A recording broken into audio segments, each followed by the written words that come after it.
The phone rang just as Ruth Miller was elbow-deep under the kitchen sink, trying to loosen a stubborn coupling with an old, rusted wrench. Water had been dripping all morning, and the sound was starting to feel like a slow Chinese torture. She groaned, wiped her hands on a dish towel, and reached for the cordless phone resting on the countertop. "Hello," she answered, a little breathless. "Hey, Mom." "It's David."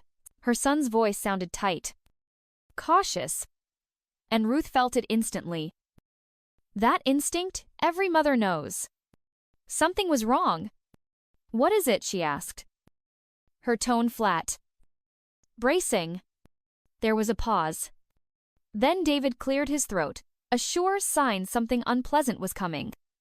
"It's about Jake's wedding," he said. "There's been a decision." Ruth sat down heavily in the wooden kitchen chair Frank used to occupy every morning with his coffee. The sunlight streamed in through the blinds behind her, cutting warm lines across the scarred table. "We've decided it's best if you don't attend." For a moment, the words hung in the air like a slow leak from a ceiling. Ruth didn't speak, didn't blink. "I see," she finally said. "It's not just me." David went on quickly. "Emily's parents felt that after what happened at Christmas, I understand." Ruth cut in. But the truth was, she didn't. Or maybe she understood too well. This wasn't just about Christmas. It was about everything that had been slowly unraveling for years: the distance, the judgment, the quiet erasure of her place in the family. She remembered the first time she met Emily Lancaster, perfectly pressed white blouse, designer handbag, and that critical once-over glance at Ruth's modest home in Athens, Georgia. Ruth had been a nurse for 37 years. Her hands rough from years of double shifts and emergency room chaos. Frank, her late husband, had been a diesel mechanic who could fix anything with duct tape, patience, and coffee. Their life had been simple, honest, but apparently not polished enough for the Lancasters of Savannah. David continued rambling on the other end of the line. But Ruth's mind was already elsewhere, back to the Christmas dinner disaster. Emily's mother, Patricia, had been talking about Emily's career as a pharmaceutical sales executive and her father's country club achievements when Ruth, after 3 glasses of boxed Merlot, had said flatly, "Some folks collect degrees and awards. Others collect people who actually love them." The table had gone silent. Frank would have squeezed her hand under the table if he were still alive. But he wasn't. He'd been gone for 5 years now. And ever since, Ruth had been alone and maybe a little too blunt for her own good. "I really am sorry." "Mom," David said. "I tried to." "Don't," Ruth replied, her voice clipped. "I appreciate the honesty. Tell Jake I wish him well." David exhaled, relieved she didn't explode. "All right. I'll call next week." "Okay, you won't," she said quietly. "But that's all right too. Goodbye."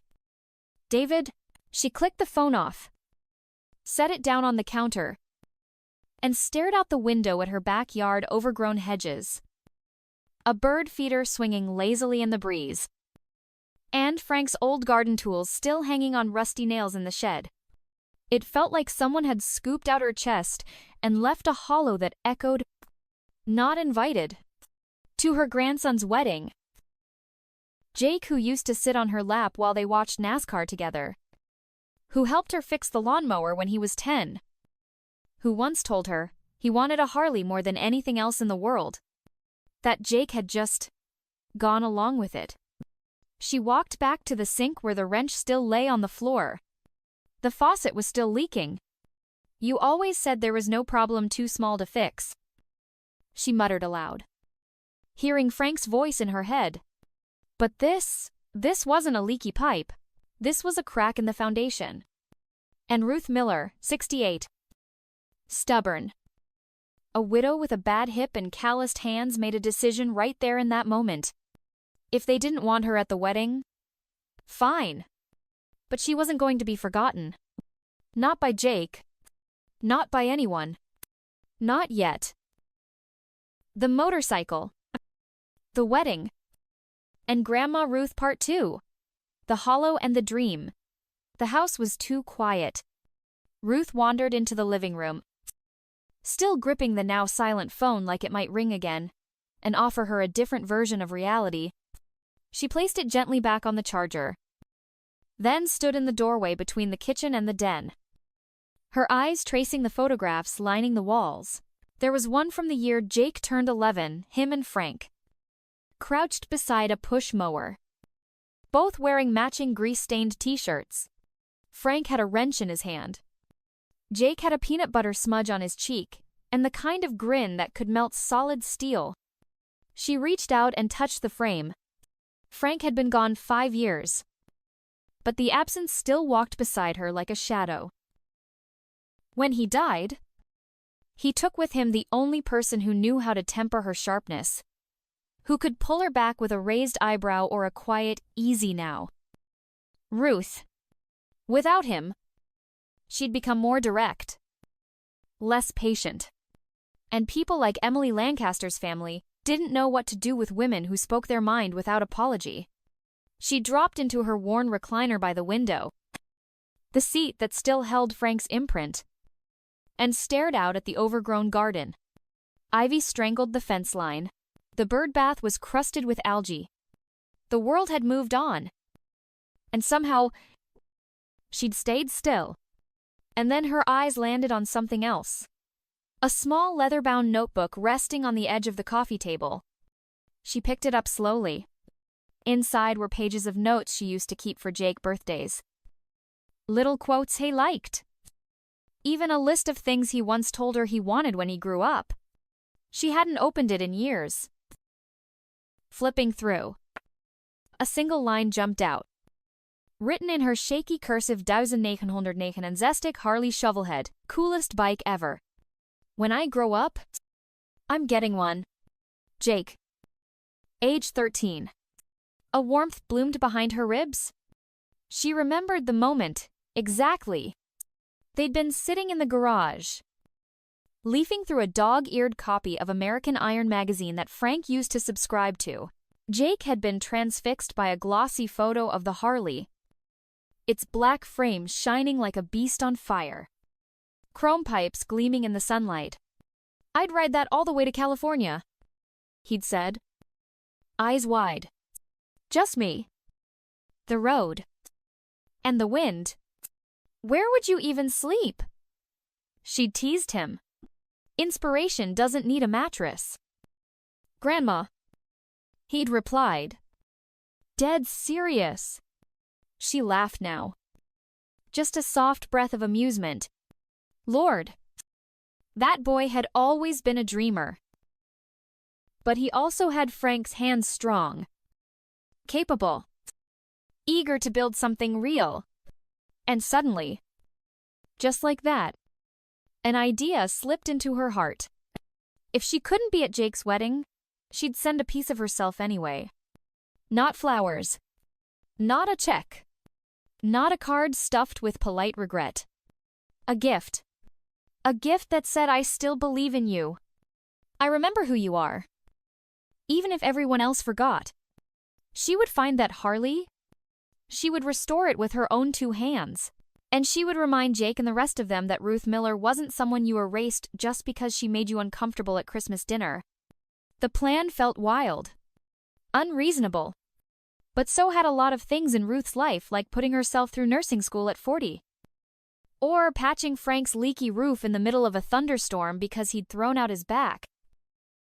Besides, what else did she have to do? Play solitaire. She stood up, grabbed the landline, and dialed a number she hadn't used in years. A number etched into her mind, like the hymnals from Sunday school. Tommy Jenkins' garage.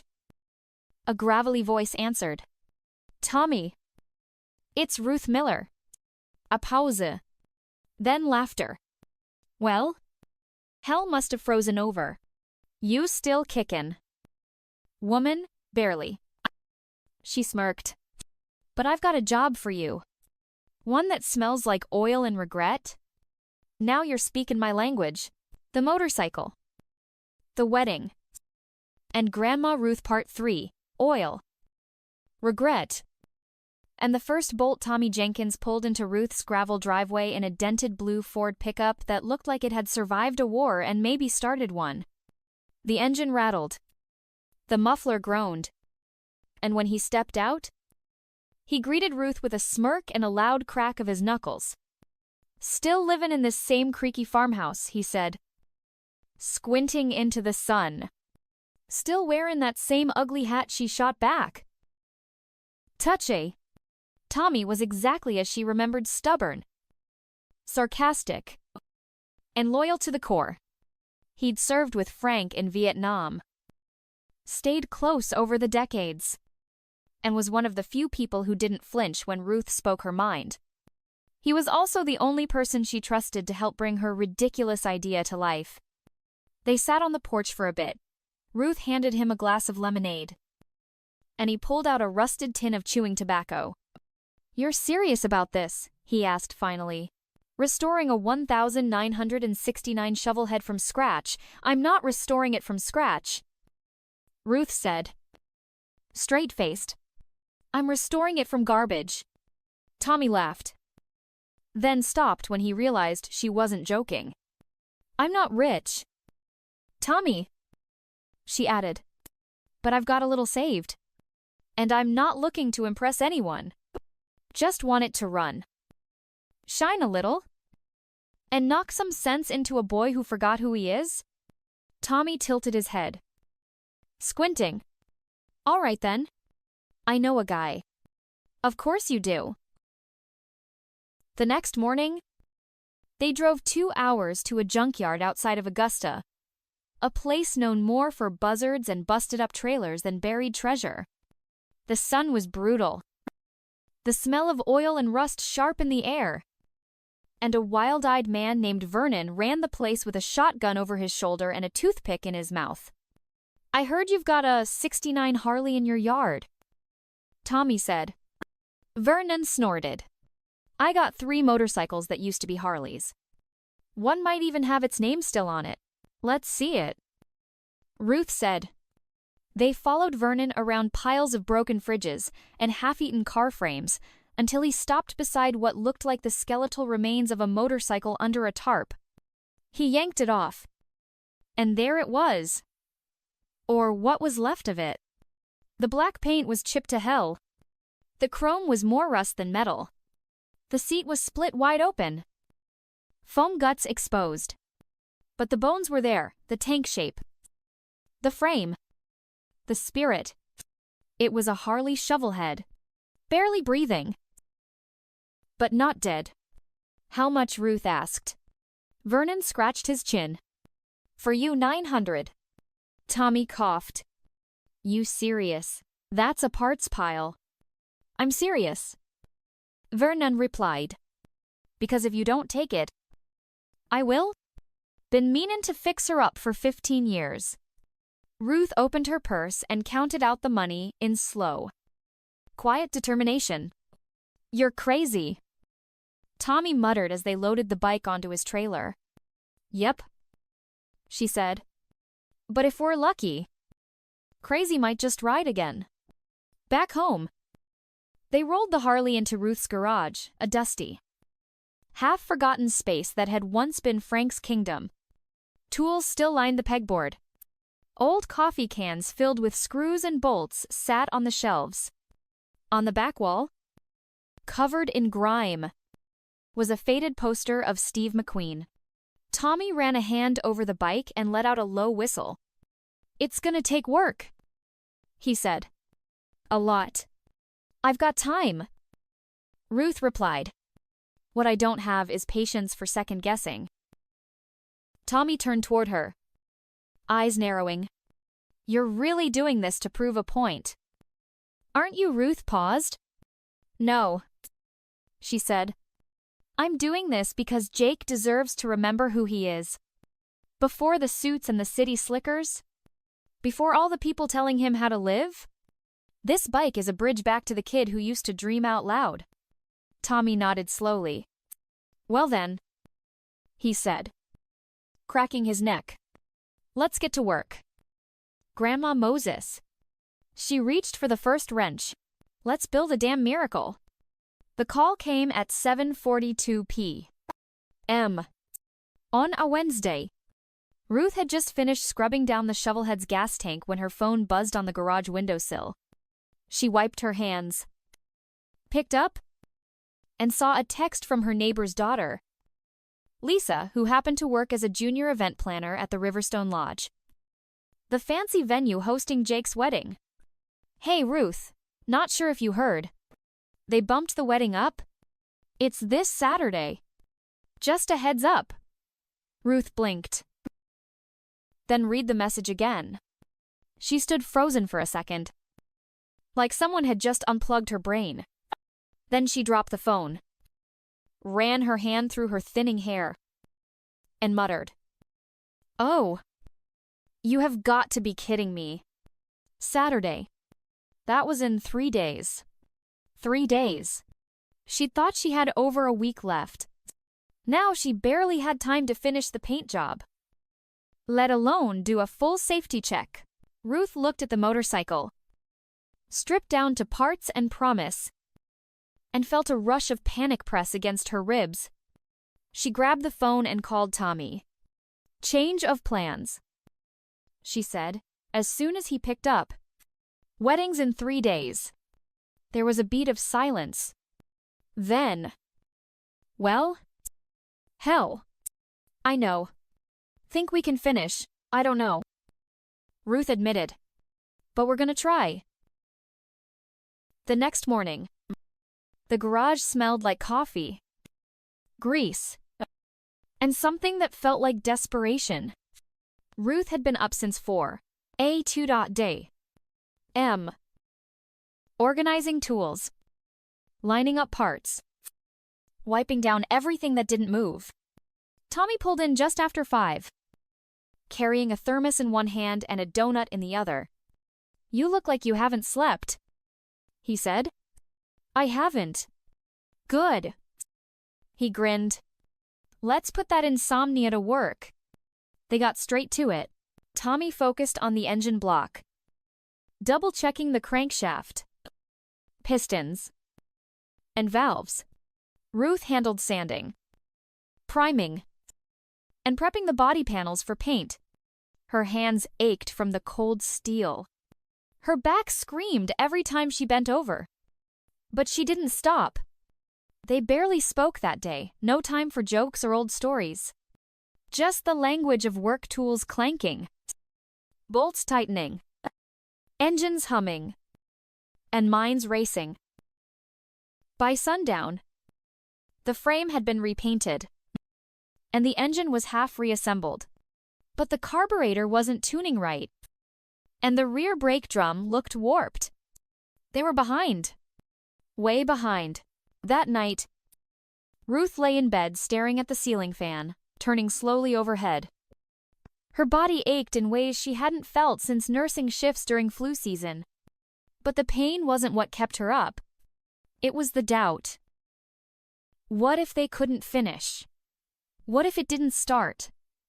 What if Jake saw it and rolled his eyes? Saw her gesture as desperate? Or worse, pathetic. She pictured him in his suit, all grown up and respectable, standing beside Emily with her perfect teeth and glossy hair, surrounded by people who drank wine they couldn't pronounce, and Ruth. She was just the rough-edged grandmother with grease under her nails. Her chest tightened. She turned and reached for her nightstand drawer. Inside was a photographed Jake, maybe 12 years old, riding on the back of Frank's Harley, arms around his grandpa's thick waist. Both of them laughing so hard, the wind couldn't catch them. That picture had lived in that drawer for years. Now she put it on the nightstand. She needed to remember. She wasn't doing this for attention. She was doing this for love. For legacy. For Jake? By Friday morning, just one day before the wedding, they'd made huge progress. The tank gleamed in glossy black. The wheels were balanced. The seat, newly upholstered in deep brown leather, was bolted down and smooth to the touch. But the engine still wouldn't start. They spent hours rewiring the ignition, cleaning the spark plugs, replacing fuses. Nothing. At 10:14 p.m., with Ruth slumped on an overturned milk crate and Tommy covered in sweat and grease, they tried one last time. Ruth hit the starter. Nothing. Then, on the second try, a cough, a sputter, a low, angry growl, and then life. The shovel had roared to life like a beast, awakening after decades of sleep. The garage filled with noise and exhaust. And Ruth burst out laughing. "We did it," she whispered. Tommy grinned like a kid at a fireworks show. And just in time, the motorcycle, the wedding, and Grandma Ruth Part V. The wedding morning. The sun hadn't yet broken the horizon when Ruth pulled into the back parking lot of the Riverstone Lodge. Trailer hitched behind her Buick like a secret waiting to be told. She parked far from the main entrance, away from the fancy cars and floral archways, and climbed out slowly. Her hands trembled as she untied the straps holding the tarp. She paused, took a breath, and pulled it back. There it was, the Harley. Restored, regal, radiant, black and silver like a tuxedo. Polished to a mirror finish. The leather seat caught the faint blue light of dawn, and the chrome sparkled like a promise. Ruth stared at it for a long moment.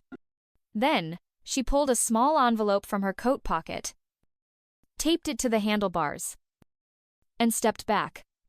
The note read, "Jake, I remember your dream. I hope you still do too. With love, Grandma Ruth." She took one last breath, ran her hand along the tank, and whispered, "Ride it like your grandpa would have." Then she turned to walk away. But a voice called out behind her. "Grandma." She froze, turned. Jake stood near the lodge's side entrance, wearing joggers and a hoodie, hair two-sled, holding a travel mug like he hadn't quite woken up yet. His eyes bounced from Ruth to the motorcycle, and back again. "What is this?" he asked. His voice soft. Stunned, Ruth blinked, unsure how to answer. "A wedding gift," she finally said. He walked toward the bike, slowly, like approaching something sacred. "Is this?" He reached out and ran his fingers along the tank. "It's a 69 shovelhead. It looks brand new." "Not kite," Ruth said. "She's got some old bones. But they're strong. Real strong." He kept walking around it, inspecting every detail. Then he looked up at her. "You built this. I restored it. With a little help from Tommy Jenkins." Jake opened his mouth, but nothing came out. His eyes glistened. Ruth stepped forward, suddenly feeling awkward. "I didn't mean to cause trouble. I know I wasn't invited. But this felt like something I had to do." Jake shook his head slowly, as if trying to take it all in. "You weren't supposed to be here," he whispered. "But I'm so glad you are."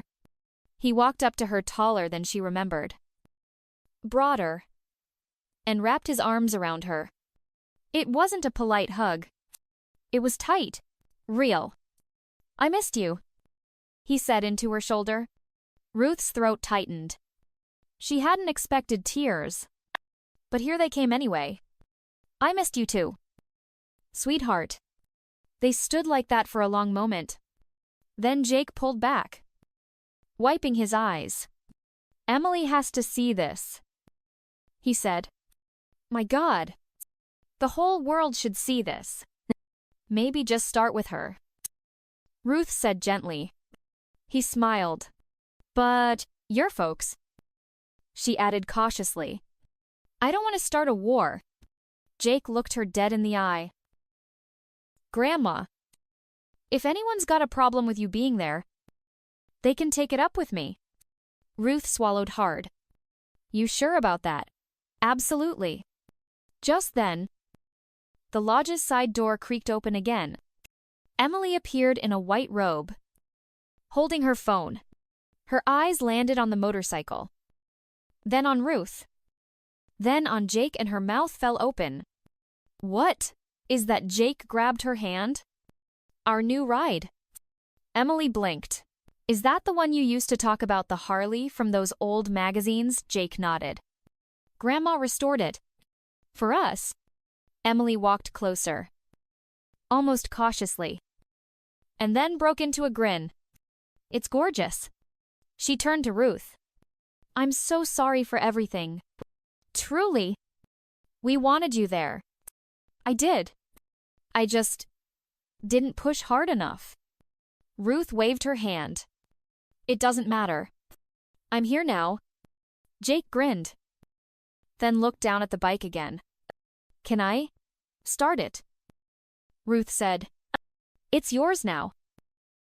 Jake climbed on, turned the key, and kicked the starter once. The Harley roared to life, loud and proud, like thunder shaking off years of silence. The whole courtyard lit up with sound. Emily clapped her hands over her mouth, laughing. Jake looked at Ruth with the grin she remembered from when he was 10. This, he said, is the best damn wedding gift anyone has ever given me. Ruth nodded, eyes damp but proud. I figured it might be. They didn't expect Ruth to walk through the main entrance of the Riverstone Lodge, at least. Not with her head held high, and Jake walking beside her like she was royalty. But that's exactly what happened. Inside the grand ballroom, the wedding planner nearly tripped over a stack of floral arrangements when she saw Jake leading his grandmother through the polished double doors. David, Ruth's son, was the first to spot them. His mouth opened, then closed, then opened again. Mom, he said, setting down his coffee. I brought your son his dream. Ruth replied evenly.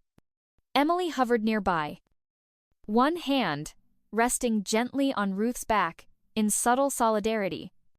David looked past them and saw the Harley parked just outside the glass, roped off respectfully by a few velvet stanchions, like an artifact in a museum. Even guests were starting to gather around it, pointing, admiring. I didn't know you were coming, David stammered. You didn't invite me, Ruth said, her voice level but not cruel. He shifted awkwardly. It wasn't all my decision. I know, she replied, but you let it stand. Emily gave Jake a subtle squeeze on the arm and drifted away, giving them space. David rubbed his temple. Mom, things have just gotten complicated.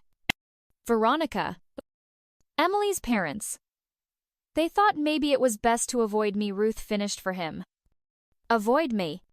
Like I'm the stain you couldn't get out before the party. David sighed. You're not. You know that.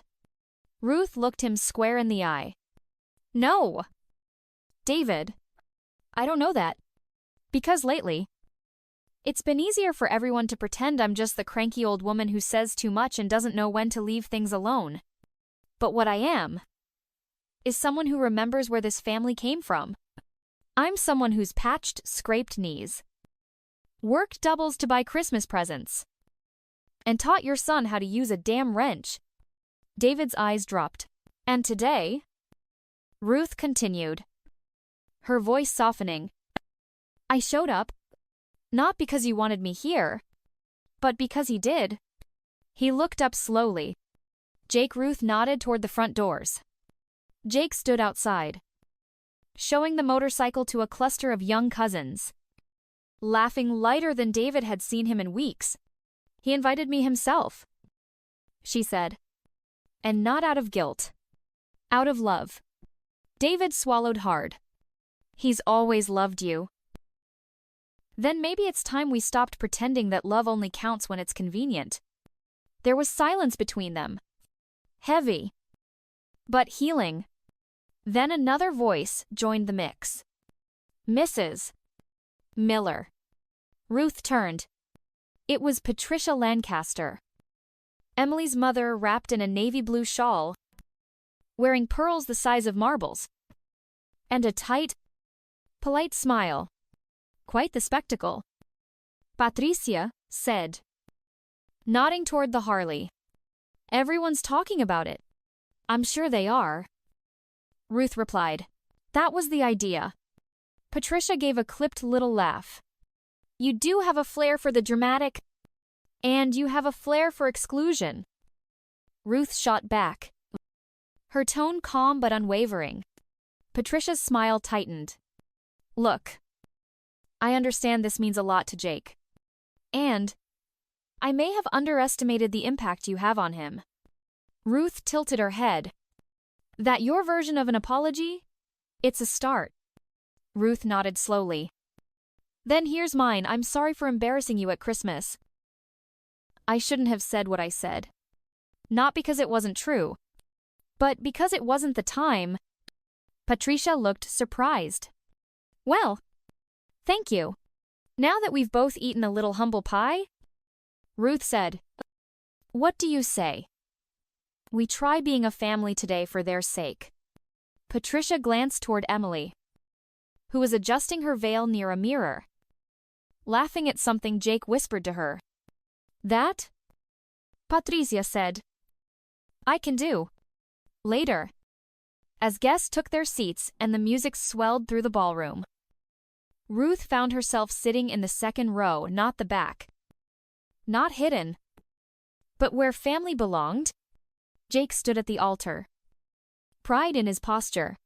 And as Emily began walking down the aisle, he looked past the guests and found his grandmother. He smiled, touched his heart, and mouthed the words, "Thank you." Ruth didn't mouth anything back. She just smiled. Because sometimes, love doesn't need to be said twice. 6 months later, Ruth sat on her porch in a rocking chair, watching the leaves shift into their autumn coats. The old Harley was gone from her garage. Now it roamed the highways with Jake and Emily, who had turned their honeymoon into a cross-country journey. Every few days, a postcard would arrive. Grand Canyon, Route 66, a diner in Kansas. But today, Ruth held something else in her hand. A photograph. Jake and Emily stood beside the motorcycle. Somewhere in Montana. Wind-blown and beaming. But what caught Ruth's eye was the small chalkboard Emily held at her stomach. Baby on board. Can't wait for Grandma Ruth to teach them how to ride. Ruth smiled through tears. She didn't try to stop. She didn't need a spotlight, or applause, or even an invitation. She had something better a place in their future. She leaned back in her chair, the creak of wood beneath her, and whispered to the wind, "We did good. Frank, we really did."